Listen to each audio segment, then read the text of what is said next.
며칠간 입원을 하면서 누워있는 그 시간이 많아졌기 때문에 할 수 있는 일은 공상도요, 몇 시간이면 끝납니다. 기도했어요. 기도 시간이 너무너무 좋았어요. 기도도 대여섯 시간 할 수가 있나요? 몇 시간이면 끝납니다. 떠올렸어요. 누구를 떠올렸어요. 중환자실에 있는 분을 떠올렸어요. 제가 수술 받기 전에 방문했던 한 환자, 중환자실에 있습니다. 또 러시아 선교 가기 전에 또 방문했던 그 환자, 우리 교회의 한 교우분의 소개를 받아서 방문했던 그 환자를 떠올렸어요. 여러분, 그 환자는요 24시간 중증 환자실에서 정기적인 의료진의 진찰과 지원 외에는요 그냥 그곳에서 있는 거예요. 의식은 떠 있습니다. 여러분, 수면도요 12시간 넘어서 어떻게 잘 수 있겠어요? 나머지 최소한 12시간은요 10몇 시간은 의식은 떠 있는 거예요. 몸은 갇혀 있는 것이에요. 떠올리게 되더라고요. 떠올리게 되더라고요. 그래서 신체 부자유자는 단지 우리 장애우라고 장애인분들에게만 해당되는 비정상적인 그런 부분들만 해당되는 게 아니라 바로 병원에 있는 이들에게도 해당된다는 것을 알게 되었습니다. 갇혀있는 이들은요 단지 교도소만 있는 게 아니에요. 병실도 감옥일 수 있다는 것을 알게 됩니다. 이전에 제가 캐나다에 있을 때 젊은 친구였어요. 20대 초중반의 젊은 친구가 병실에 있습니다. 중환자실에 있어요. 처음에는 눈을 깜빡깜빡해서 신호가 됩니다. 이제는 겨우 손마디로 의사소통을 하게 됩니다. 장래가 없어요. 내후년이면 더 나아질 것이라는 기대감도 없습니다. 그 청년이 또 생각나더라고요.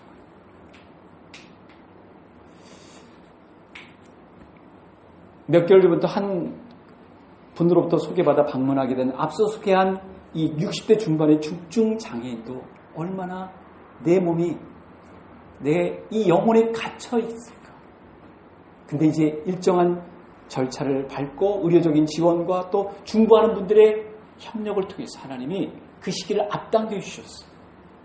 정말 위기를 넘기면서 사선을 뛰어넘어서 능선을 뛰어넘어서 하나님이 자택으로, 즉 그가 머물고 있는 곳으로, 중증 장애 환자들이 있는 곳으로 되돌려줬어요. 그때 이렇게 얘기하더라는 겁니다.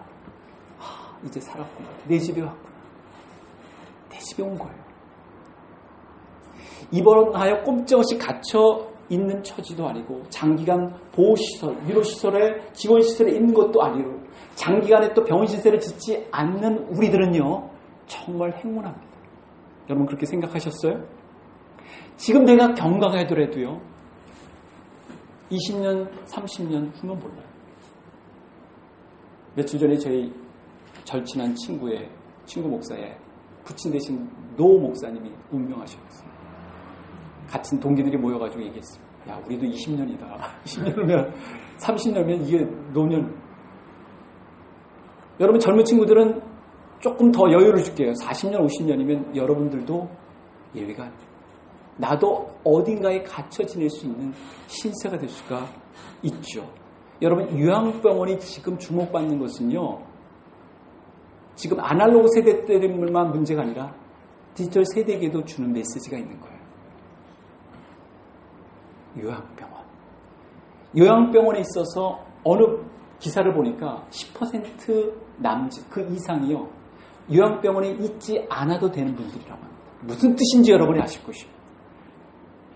내몰리고 있습니다. 홀로 지내고 있습니다. 고독사는 가로사보다 더 많은 이들을 옥죄고 있어요. 심령. 여러분, 요즘은 의료면, 시설면, 경제면에서 이전보다 나은 게 사실이죠. 요즘은요, 예전에 비하면요 정말 많은 것들을 누려요. 근데 예전에는요, 예전 세대라고 했을 때 여러분 아실 거예요. 3, 40년 전에는요 노인들이 고독으로 죽었다는 얘기를 못 들었어요. 그때는 또 SNS도 없고 그래서 그런 거 아닐까요? 그럴 수도 있습니다만, 여러분 동네에서 일어나는 일은 그냥 파사하게 다 퍼져요. 그 다음날이면. 근데 제가 자라나가는 동안 노인네가 죽었다는 것은 동네에서 들어본 적이 없어요. 왜일까요?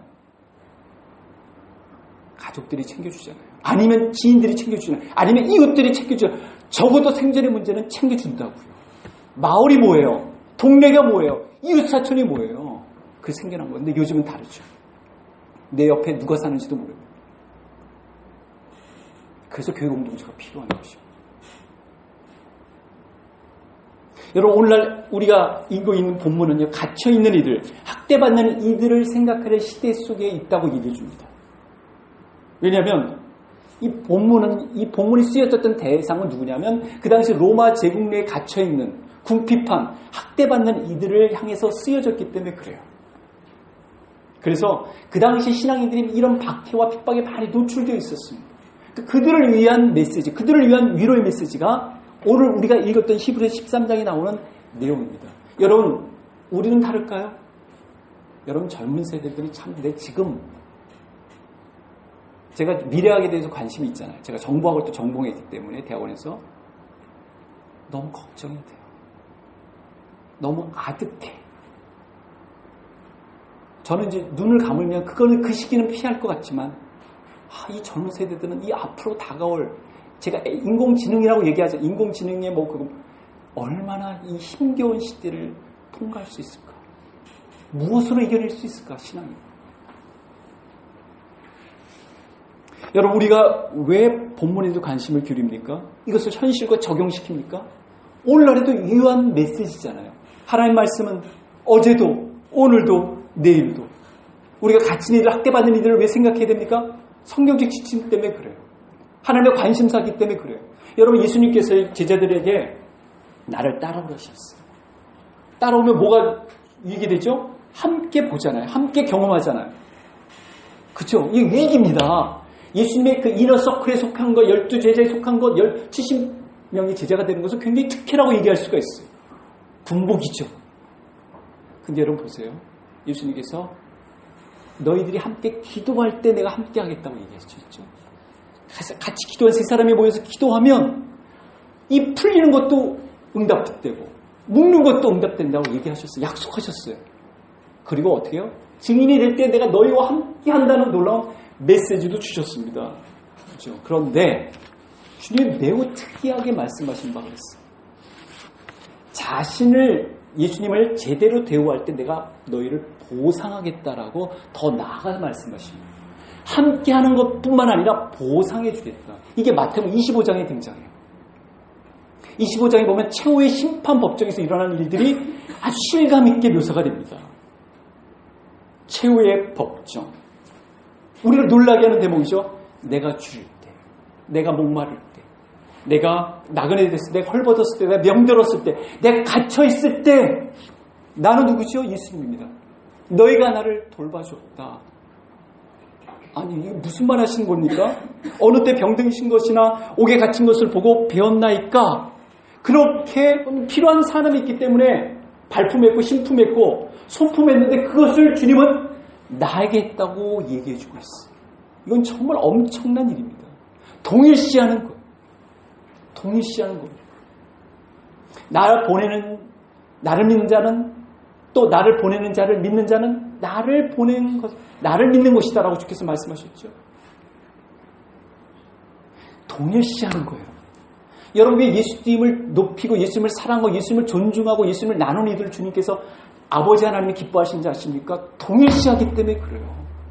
내가 보낸 메시아를 인정하기 때문에 나를 인정한다고 간주하는 그 하나님은 예수님을 통해서 우리에게 변장돼서 이 세상에 등장할 이들에 대해서 너희가 어떤 마음과 어떤 자세를 하는지에 대해서 나처럼 나를 대우하듯 나를 환영하듯 나를 그렇게 인정하겠다.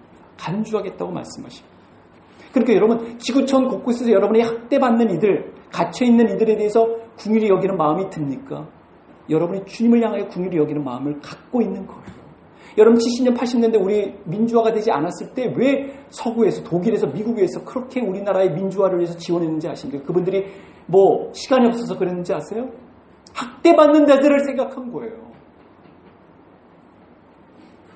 여러분 우리가 왜 북녘 땅에 있는 정치 감호소에 있는 이들에 대해서 우리가 또 지하교회에서 있는 이들을 향해서 애틋한 마음을 갖습니까? 학대받는 자들을 생각하는 것입니다. 너희도 몸을 가졌은즉 여러분 우리는 그냥 지나칠 수 있는 대상일 수 있습니다. 근데 주님께서 뭐라고 말씀하신지 아십니까? 진실로 그를 영접하면 나를 영접하고 오시다. 바로 아니 주님, 우리가 언제 주님을 보고서 주님이라고 우리가 생각하면서 우리가 그들을 도와줬겠습니까? 아니다. 바로 나를 도와준 것이다. 내가 변장되어 세상에 등장했는데 그걸 너희가 알아차렸다, 봤다, 그리고 손을 붙잡아줬다, 이렇게 세웠다, 그리고 필요한 것들을 도와줬다. 여러분, 왜 이 말씀을 주셨을까요? 여러분, 제자들은요 주님을 대리합니다. 그러나 이들은요 주님이처럼 간주된 이들이에요. 왜 그렇죠? 질병에 걸린 이들은 왜 그래요? 여러분, 죄의 삭신, 죄의 결과인 이 질병도 어떻게 해요? 죄로 말미암아 유탄받은 피해자들이에요. 좋아서 질병과 동행하는 이들이 어디 있습니까? 죄악에 물든 사망의 권세에 갇혀 있는 그 우산 속에 있기 때문에 지금 질병과 싸우는 거예요. 그렇지만 신앙인들은 그것을 이겨내잖아요. 질병 때문에 죽는 것이 아니라 질병을 통과하여 주님 앞에 나가는 것이죠. 그뿐일까요? 경제적으로 또 관계 단절로 여러 가지 힘든 이들은 뭐예요? 그런 가운데서 주님이 얼마나 이 땅에 오셨을 때 외롭게 사셨는지, 얼마나 천한 곳에서 태어나셨는지, 얼마나 구피 가운데서 또 생존 문제에 씨름하셨는지, 그리고 얼마나 고생하셨는지 희생하셨는지를 알게 하시기 위해서, 깨닫게 하시기 위해서 그런 이들을 보내신 거예요. 그런 장치를 허락하신 거예요. 그들이 학대받는 자들입니다. 그게 그들이 관계 단절한 있는 이들이에요. 그러니까 뒷방 노인의 신세가 된 이들에 대해서 여러분이 아무런 긍휼히 여기는 마음이 없으면요, 주님에 대해서 긍휼히 여기는 마음이 있다고 말하기 어렵습니다. 병실에 갇혀 있는 이들, 그리고 신체 부자유로 인해서 곤고한 가운데 있는 이들에 대해서 전혀 미동이 없다면, 여러분 그러시지 않겠지만 내가 아직 주님을 사랑한다고 말하기는 참 어렵습니다. 왜냐하면 그게 신앙인의 리트머스 시험지기 때문에 그렇습니다. 신앙인들은 자발적으로 누가 떠밀지 않아도, 누가 말하지 않아도, 누가 요청하지 않아도 그런 이들에 대해서 본능적으로 긍휼히 여기는 마음을 갖습니다. 그래서 오늘 본문에 나와 있지는 않지만 히브리서에 나와 있는 너희가 갇힌 자를 동정하고, 그게 바로 신앙인들의 모습이죠. 여러분, 왜 갇힌 자들에 대해서 이렇게 많이 나왔냐면 이유가 있어서 그래요. 여러분, 주 50년쯤 되면요, 로마 제국 내에서 신앙인들, 특히 믿음을 고백하는 이들이요, 핍박을 받게 됩니다. 사회적인 위험군에 속하게 돼요. 그래가지고 그들을 향해서 온갖 다양한 박해가 자행이 됩니다. 투옥됩니다. 그들을 위해서 변호할 기회도 없어요. 근데 문제는 그들이 갇혀있을 때 사람들도 그들을 만나기를 꺼려한다는 거예요.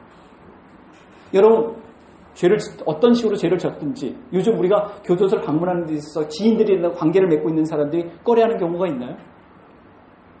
없죠. 그 당시에는 있을 수밖에. 왜 그렇죠? 옥에 갇혀있는 사람들을 방문할 때는 옥에 갇혀있는 사람과 같이 방문하는 사람으로 간주합니다. 죄인 취급을 하는 거예요. 그 당시에는 그랬습니다. 여러분, 프레이즈 브레이크에 보면은 그 악명 높은 곳에 방문한 이들에 대해서 교도관들이 어떻게 해요? 눈초리가 아주 매섭잖아요. 저것도 혹시 마약 윤매자인가? 강간자인가? 아니면 또 모함자인가? 살인자인가? 아주 꿰뚫어 본단 말이에요. 그 시각을 가지고 오는 거예요. 방문하는 거예요. 기독교인들을. 그래가지고 교인들이요, 그 당시에 교인들 가운데 웬만한 용교 믿음이 없으면 방문하기가 어려웠습니다. 그대도 알고 있겠지만 아시아에 있는 사람들이 다 나를 버렸으면 이게 뭡니까? 무슨 뜻이에요? 그들 가운데는 부겔로 험모나게가 있지. 디모데후서 1장 15절에 나옵니다. 나를 방문하는 이들은 소수였다. 다른 이들은 혹시 바울처럼 나도 그렇게 간주되는 거 아니야? 나도 혹시 연좌제에 묶여가지고 투옥되는 거 아니야? 그래서 바울이 자신이 감옥에 있을 때 이러저러하게 도움을 준 사람들에 대해 감사를 한 거예요. 그 중에 디모데후서에 보면 1장 16절 17절에 누가 지금 올해 15호가 등장하잖아요. 오네 시보로를 등장하면서 디모데에게 뭐라고 얘기했습니까? 현대인의 성경이죠. 주님께서 오네 시보로의 가정을 불쌍히 여겨주기를 기도하게 된다네. 그는 여러 번 나에게 용기를 북돋아 주었으며 내가 갇혀있는 것을 조금도 부끄러워하지 않고 로마에 있을 때 열심히 나를 찾아 만났다네. 그래서 바울을 자주 방문한 곳에서 바울이 너무나도 고마운 나머지 하나님의 은혜를 베풀어 줬으면 좋겠다는 간구를 하게 됩니다. 여러분, 바울도 심심히 미약해졌기 때문에 여러분 오랫동안 갇혀 있으면요 약해집니다. 약해져요. 매우 어려울 때 도움을 준 이들을 절대 잊을 수 없기 때문에 바울도 하나님 그들을 긍휼을 베풀어 주시옵소서. 그래서 유대인 신앙 공동체도 이런 위기를 거쳤어요. 방문해야 되나? 방문하게 되면 나도 또 혹시 끌려가는 건 아니야? 나도 그 사람처럼 죄인 취급되는 거 아니야? 너도 그 부류구나 하고 그렇게 몰리진 않을까 하는 두려움이 있는 것이죠. 그럼에도 불구하고 어떻게 해요? 나갔던 것이고 방문했던 거예요. 여러분, 오늘날의 한국 사회에 살고 있는 우리들에게 이 말씀은 어떤 지침을 줍니까? 분명한 지침을 이해하는 게 필요하겠죠. 소화하는 게 필요하겠죠. 잠언에서는요 이미 다른 부분에서도 이렇게 여러 군데에서 궁핍한 자, 가난한 자, 헐벗은 자를 어떻게 대우냐가 하나님과의 어떤 관계를 맺냐고 이어진다고 얘기해주고 있습니다. 궁핍한 자를 불쌍히 여기는 자는 주를 공경하는 자니라. 주를 공경하는 자는 궁핍한 자를 불쌍히 여긴다는 말이 되겠죠? 가난한 자를 불쌍히 여기는 것은 심지어 여호와께 구워 드리는 것이니 그의 선행을 그에게 갚아주리라. 와, 이거 굉장히 놀라운 표현 아닙니까?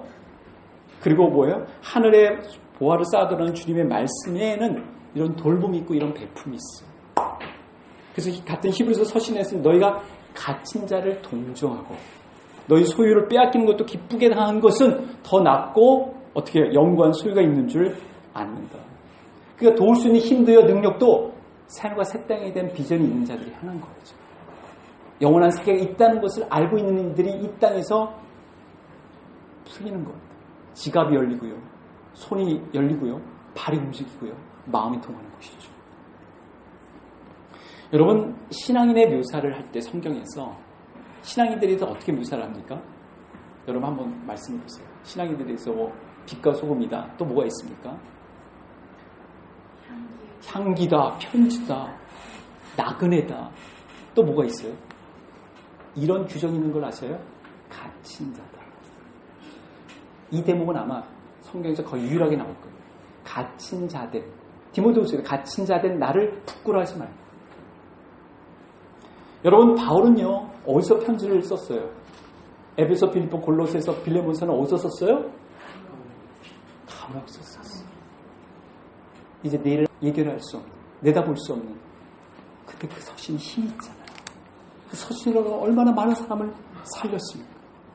그래서 그가 자신이 감옥에 갇혀있는 것에서 부끄러워하지 말라고, 오해하지 말라고, 그것 때문에 위축당하지 말라고 누누이 강조했어요. 그러므로 그대는, 현대인의 성경입니다, 우리 주님을 증거하는 일과 내가 주님을 위해 갇힌 것을 부끄러워하지 말고 오히려 하나님의 능력으로 나처럼 기쁜 소식을 위해 고난을 받으시오. 이게 디모데후서 1장 8절을 현대 성경으로 여러분에게 알려드린 것입니다. 그러니까 여러분, 물론 여러 가지 이유들로 인해서 갇혀 지낼 수도 있어요.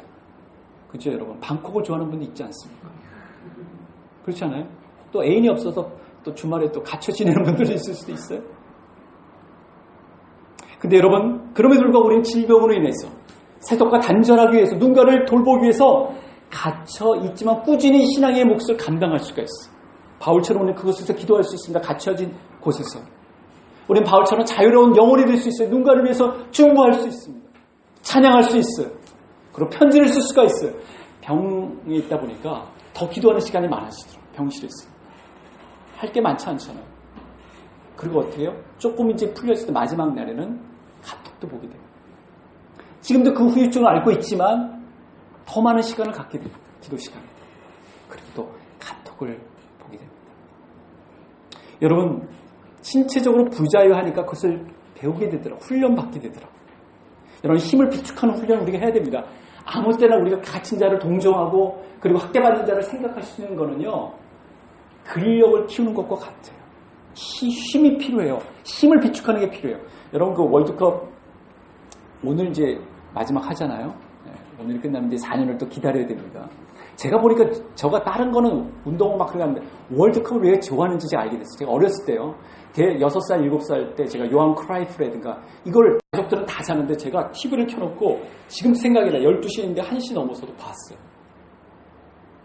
그래서 내가 이기는 그게 있구나. 그래서 이번에도 월드컵 때는 하여튼 필요한 거는 제가 보려고 노력을 했습니다. 졸면서도 봤어요. 그러니까 이번 12시 놓칠 수 없겠죠. 근데 여러분, 영국 프리미어 리그 있잖아요. 이번에 영국하고도 하고 벨기에 선수들이 프리미어 선수들이 좀 많은데 프리미어 선수들은 계속 경기가 있게 됩니다. 우리 한국도 K리그도 있잖아요. 근데 여러분 선수들이요. 저도 이게 들은 얘기입니다. 누군가로부터. 선수들이 소진을 하고 다 하게 되면요. 하루나 이틀은 쉬어야 됩니다. 그래서 다시 충전이 돼야 되는 거예요. 우리도 충전하려면 시간이 필요하잖아요. 그러고 나서 3일 있다가 4일 있다가 또 경기를 치러야 됩니다. 그렇지 않으면 이거를 소화를 못 시켜요. 그럴 때요. 선수들에게 어떤 유혹이 생기냐면 하루는 쉬었다가 그 다음부터는 게임도 하고 골프도 치고 아니면 또 애인하고도 만나고 또 먹고 싶은 소맥도 먹고 이런 게 유혹에 빠져서 그걸 벗어난대요. 근데 프리미어에 있는 토트넘이라고 얘기하지는 않겠지만 선수들은 하루 이틀 동안 먹고 자고 합니다. 손흥민 선수가 그게 자기한테 큰 힘이 됐다고. 여러분 자는 게 남는 겁니다. 먹는 게 남는 것처럼. 그리고 나서 뭐예요? 이틀 동안 그렇게 이거는 한국 K리그하고는 다른 거라고 그가 경험했던 거예요. 그리고 나서 그 다음 경기를 뛰는 거예요. 이번에 왜 결승 경기 때 저는 크로아티아를 지금 응원하고 있거든요. 크로아티아가 너무 매력적이지 않습니까? 우리나라를 보는 것 같아서 그래요. 지금 왜 더 불리하다고 보냐면 하루를 더 못 쉬었잖아요. 그리고 한 게임을 더 뛴 거예요. 그러니까 불리한 거예요. 여러분 하루가 엄청난 겁니다. 왜냐하면 기량이 엇비슷한 선수들에게는 하루를 얼마나 쉬었느냐. 신앙인에게는 다를까요? 왜 우리가 주일날 예배를 통해서 재충전하게 됩니까? 주님으로부터 힘을 얻게 되고 말씀 통해서 힘을 얻게 되고 주님 안에서 힘을 얻게 됩니까? 힘을 얻게 돼요? 일주일을 살기 때문에 그래요. 여러분 한번 보세요. 여러분 복귀해 보세요. 이건 연차다. 내가 해가지고 3일 동안 그냥 빡세게 놀아버리세요. 그 다음 주는요 정신없어요. 근데 온전히 주님 앞에 나가세요. 예배드리고 교제하고 그랬을 때는 나도 모르게 충전이 되는 것을 우리가 하나님의 자녀라는 것은 그런 충전된 부분이 있어요. 여러분 인정하시고. 그러니까 마찬가지예요. 누가 갇힌 자를 동정하고 싶지 않겠고 누가 학대받는 자를 생각하지 않겠어요. 그러나 생각하는 것도요. 힘이 있어야 생각되는 거예요. 여러분 그렇지 않아요? 누군가를 좀 보살펴도 내가 좀 여유가 있어야 보살피는데 근데 하나님께서 너희가 갇힌 자를 생각해라. 형제를 계속 사랑하라고 할 때 우리의 힘과 그런 기회가 없을 때서 주십니까? 그렇지 않잖아요. 어떻게 하면 형제를 계속 사랑할 수 있겠습니까? 어떻게 하면 환대할 수 있겠어요? 낯선 손님들 대접할 수 있겠어요? 여러분 어떻게 하면 계속 사랑할 수 있겠어요? 성경이 이렇게 얘기합니다. 형제를 사랑하여 서로 우애하고 서로라고. 한쪽만 받는 거는요 아니에요. 일방적인 사랑은요 깨어지기 쉽잖아요. 존경하기를 먼저 하며 그랬습니다. 형제 사랑에 관하여는 쭉 나오면서 형제들아 권하노니 더욱 그렇게 행하고 아니 지금까지 잘해왔는데 또 성경이 더욱 그렇게 행하고 잘하는 사람들은 더 훈련합니다. 손흥민 선수 잠깐 얘기할게요. 손흥민 선수 아버지가 독한 분입니다. 그러니까 우리 한국 경우는 박인비 씨도 그렇고 다 누구죠? 초창기 나왔던 이 박세리도 그렇고 그 아버지 어머니가 아주 이런 표현이 그렇지만 독하신 분들이에요. 손흥민도 엄청나게 했습니다. 그런 사람들이 사실은 다 그렇다고 해서 그런 것은 아니지만 그죠? 성경에 이런 측면이 있어요. 하나님 저 이만큼 했는데요. 아니야 더 해야 된다. 여러분 이거 보지 못하면요. 또 우리 목사님 또 하신다고 그래요. 더 권사님 또 하신다고 그래요. 집사님 또 하라고 하시네. 또 부장님 또 하라고 하시네. 아니에요. 그래야 뛰어넘기 때문에 그래요. 그래야 발군의 실력을 발휘하기 때문에 걸출한 인물들은요. 그렇게 해서 나온 거예요. 너희가 진리를 순종함으로 거짓 없이 형제를 사랑하게 이뤘으니 마음으로 뜨겁게 더 사랑하라. 더욱 사랑하라. 여러분 성경을 하고 있는데 자꾸 권면합니다. 부담이 되죠? 근데 힘이랑 근력은요, 자꾸 하게 됩니다. 제가 아파서 이제 운동을 못 하잖아요. 제가 하는 게 있어요. 하루에 제가 30-40번 합니다. 평소보다 더 잘하는, 더 많이. 여러분 성경을 하고 있는데 자꾸 오면 여러분 형제를 지속적으로 사랑할 기회를 주님이 주셔요. 한 사람. 그리고 어떻게 해요? 능력을 주셔요. 그래서 여러분 더 많이 갖는 자는 더 많이 누리고 더 많이 누렸음에도 불구하고 그래서 포기하는 자는 더 적게 갖게 되는 거예요. 여러분 이걸 아셔야 돼요. 청년 시절에 여러분 더 많은 확보를 하십시오. 그러면 더 많은 영역들이 주어질 것입니다. 여러분 놓치지 마셨으면 좋겠어요. 주님은 우리가 주님의 손과 발이 되기를 원하십니다. 그렇게 주님께서 우리를 대리하여, 대표하여, 대신하여 사용하기를 원하시는 것이죠. 이해를 돕기 위해서 여러분, 왜 주님께서 왜 우리로 하여금 직접 주님께서 그냥 좀 기적적으로 이렇게 도와주시면 안 될까? 여러분, 우리는 주님을 대표하잖아요. 그러니까 주님의 편지고 주님의 향기잖아요. 여러분, 고위공직자들이요. 수혜라든가 아니면 제날이라든가 이렇게 가면 저는 한편으로는 그랬어요. 제가 잘 이해를 못할 때는 아이고 또 쇼하고 계십니다. 왜 굳이 가가지고 바쁜데 혼자서. 근데 우리는 그건 한 면만 하는 거더라고요. 사고나 재해가 물론 그 부서의 관계가 있으면 욕먹는 게 쌉니다. 근데 그렇지 않은 재해가 있잖아요. 사건이 있잖아요. 누구에게 뭐 어떻게 할 수 없는 게 있지 않습니까? 태풍이 불어오는데 어떻게 하겠어요? 그럴 때는요, 관계기관장들이 가서요, 심지어 대통령이 가서 총리가 손 한번 잡아주면요, 그게 그렇게 위로가 된다는 거예요. 물론 돈도 좀 주겠죠. 여러분, 주님도 우리를 그렇게 내보내시는 거예요. 너가 대신 가서 나를 대리해서 대표해서 손 잡아줘라. 격려해줘라. 여러분, 우리가 못합니다. 그런 기회가 주어져 있는데, 그런 능력까지 주시는데, 그리고 낯선 이들에 대한 환대도 중요해요. 이걸 천사를 대접했다고 얘기하잖아요. 부지중에 알지도 못하는 가운데. 여러분 이거는요 쫙 창세기부터 끌어당길 필요가 있어요. 여러분 아브라함이요 천사를 대접합니다. 하나님의 약속이 있었어요. 내가 너의 자손을 갖다가 하늘에 있는 별처럼 바닷가에 있는 모래처럼 줄 것이다. 근데 천사들을 잘 대접하고 나서 너 아들이 있을 것이다. 말도 안 돼요. 사랑 웃었잖아요. 그때라는 걸 여러분 아셔야 돼요. 하나님은요 어떤 계기를 맞춰서 우리에게 축복을 주시는 분이에요. 근데 이 천사라고 쓰여졌을 때 이 신약으로 오면은 이 천사가 누구를 뜻하냐면 메신저를 뜻해요. 하나님의 말씀을 날아주는 분, 전해주는 분. 어느 자매 오늘 말씀이 나 이렇게 받았는데 자매를 생각해서 내가 이 말씀이 떠오르더라고. 혹은 또 이 구절을 같이 나누고 싶어라는 그 사람에 대해서 여러분이 어떻게 대우하느냐를, 어떻게 대접하느냐를. 그래서 전통적으로 교회에서 목회자 신방에 대해서 아주 잘 반응했던 곳이 그것이에요. 다는 그렇지 않지만 제 짧은 경험에 의하면 신방을 잘 받는 분들이요 잘 풀립니다. 신앙적으로 견고해져요. 근데 시간도 없는데 또 무슨 봄 신방이야 가을 신방이야 그냥 대충 조장님 통해가지고 아니면 구역장님 통해서 그냥 10분만 하시면 안 될까요? 그런 분들은요 어려움이 많이 봉착하는 것을 알게 됩니다. 부지중에 천사를 대접했다. 메신저를 잘 어떻게 받아들이냐. 그것이 바로 축복의 열쇠가 된다는 것이죠. 여러분 포착하셔야 합니다. 그래서 여러분 사도 요한이 이렇게 사랑하는 가요요. 이것도 이제 요한 3서 5장 5절부터 8절까지의 내용을 제가 이제 현대인으로 번역한 건데 그대는 순회 전도자들을 위해 정말 신실하게 일하고 있습니다. 순회 전도자들을 지원하고 있다는 거예요. 그들의 교회에서 그들의 사랑을 증거하였습니다. 그들은 하나님께서 기뻐하시도록 그들을 잘 대접해 보내는 것이 잘하는 일입니다.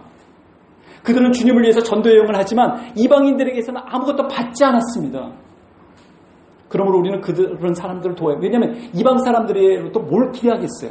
그러니까 그런 순회 전도자들을 누군가 지원해 줘야 되는데 지금 가요 형제가 잘하고 있다는 거예요.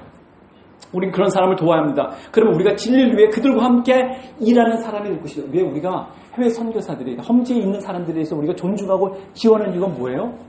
함께하는 거예요.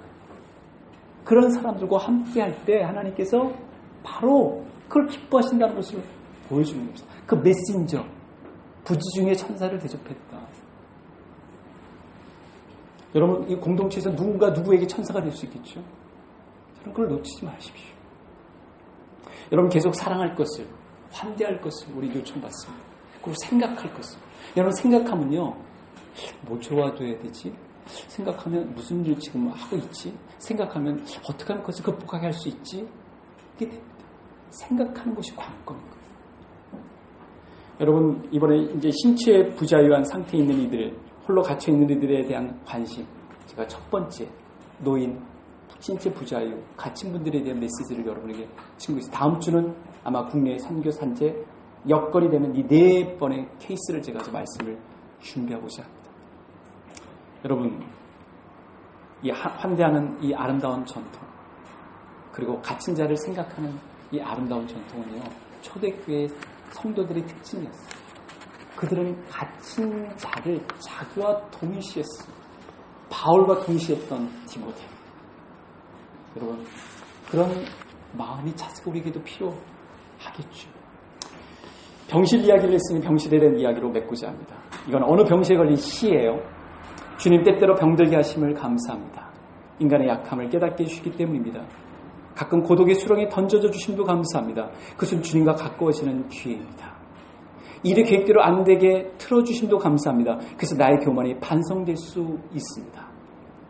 아들, 딸이 걱정거리가 되게 하시고 부모와 동기가 짐으로 느낄 때도 있게 하심을 감사합니다. 그래서 인간된 보람을 깨닫기 때문입니다. 먹고 사는데 힘겹게 하심을 감사합니다. 눈물로서 빵을 먹는 심정을 이해할 수 있기 때문입니다.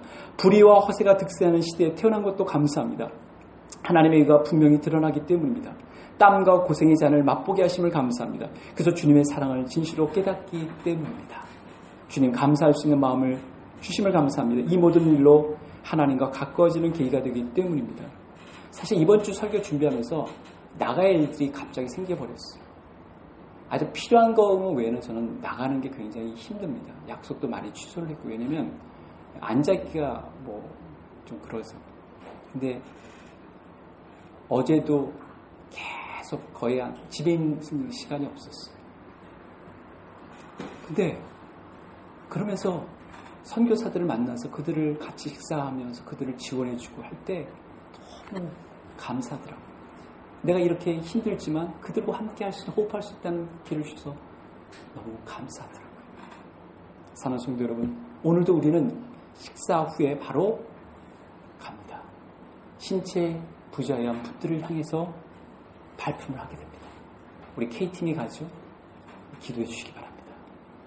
여러분, 상황을 다르게 받아들이고 처지를 이겨낼 수 있는 힘을 누군가로도 받는 게 필요해요. 누군가 줘야 그것도 받습니다. 그게 바로 주님을 대리하고 대신하는 우리들이 그 역할을 감당할 수 있겠죠. 혼자서는요, 불안해지고요, 원망도 따르게 되지만 함께하면요, 이것도 나에게 하나님 주시는 겸손이구나, 능력이구나, 또 감사로 바뀌게 하는 그 힘을요, 누가로부터 주님께서 깨워주시기를 원하십니다. 그 기회가 여러분 가운데 주어져 있습니다. 여러분 이 기회를, 이 능력을, 발근의 실력을 발휘하시기를 우리 주 예수 그리스도의 이름으로 간절히 축원합니다. 기도하겠습니다.